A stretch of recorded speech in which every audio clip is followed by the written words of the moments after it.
Hello welcome to RB interior YouTube channel అండి. ఈ రోజు మనము ఎలక్షన్ గురించి మాట్లాడుతున్నాం. ఎంతో దగ్గరలో మనకి ఎలక్షన్ డే అనేది రాబోతుంది అన్నమాట.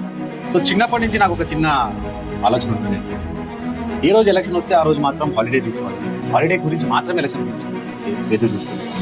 కానీ ఇప్పుడు మాత్రం ఎలక్షన్ వచ్చిందంటే మాత్రం హాలిడే ఉన్నా లేకున్నా కూడా ఓటు వేయడానికి కంపల్సరీ. ఈ సొసైటీలో నా ఒక్క ఓటుతో చేంజ్ అవుతుందని మాత్రం కాదు, మనలాగా ఆలోచించే ఎంతో మంది కలిసి ఓటేస్తే మాత్రం ఏదో ఒక చేంజ్ మాత్రం. అర్బన్ కంటే రూరల్లోనే, అంటే ఈ సిటీలో కంటే మన విలేజెస్లో కానీ టౌన్స్లో కానీ ఎక్కువ ఓట్ షేర్ అనేది ఎక్కువ పర్సంటేజ్ మనకి పోలైందని చెప్పేసి వింటూ ఉంటాం. కారణం ఏంటంటే చదువుకున్న వాళ్ళు ఇంటి నుంచి బయటికి రాకపోవడం. సిటీలో ఉండే ప్రతి ఒక్కరు మీ ఓట్ని మీరు సద్వినియోగం చేసుకోవాలి.